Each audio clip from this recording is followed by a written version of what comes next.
দীর্ঘ ২১ বছর পর অস্ট্রেলিয়াকে ওয়ানডেতে হারালো বাংলাদেশ। মোসাদ্দেক হোসেনের অলরাউন্ড পারফরমেন্স আর নাহিদ রানার ৪ শিকারে অজিদের বৃষ্টি আইনে ৮৬ রানে হারিয়েছে টাইগাররা, যা দেশের মাটিতে অস্ট্রেলিয়ার বিপক্ষে বাংলাদেশের প্রথম জয়। আগে ব্যাট করে মোসাদ্দেকের ৮৬ রানে ভর করে ৮ উইকেটে ২৮৪ রানের পুঁজি পায় বাংলাদেশ। আর এর জবাবে অজিরা ১৯১ রানে ৯ উইকেট হারালে বৃষ্টির বাধায় আর খেলা মাঠে গড়ায়নি। একটি জয় পেতে বাংলাদেশকে অপেক্ষা করতে হয়েছে দীর্ঘ ২১ বছর।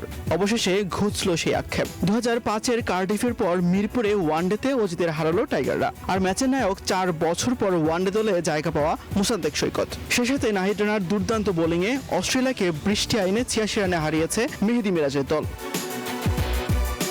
মিরপুরে এদিন আগে ব্যাট করতে নেমে দলকে দারুণ সূচনা এনে দেন তানজিদ তামিম। ওয়ানডেতে ষষ্ঠ হাফ সেঞ্চুরি দেখা পান এই ওপেনার। এরপর ৬৭ রানের ইনিংস খেলেন নাজমুল শান্ত। মাঝে নিয়মিত বিরতিতে উইকেট হারিয়ে চাপে পড়ে টাইগাররা।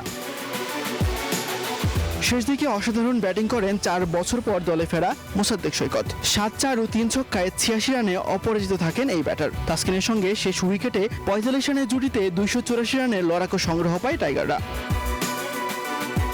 ২৮৫ রানের টার্গেটে ব্যাট করতে নেমে শুরুতে জোড়া ধাক্কা খায় অস্ট্রেলিয়া। ইনিংসের প্রথম বলে অজি ওপেনার ম্যাথু শটকে বোল্ড করেন তাসকিন আহমেদ। পরের ওভারেই লাবুশেনকে ফেরান মুস্তাফিজুর রহমান। শুরুর চাপটা কিছুটা কাটিয়ে তোলেন অ্যালেক্স ক্যারি ও কোপার কর্নলি।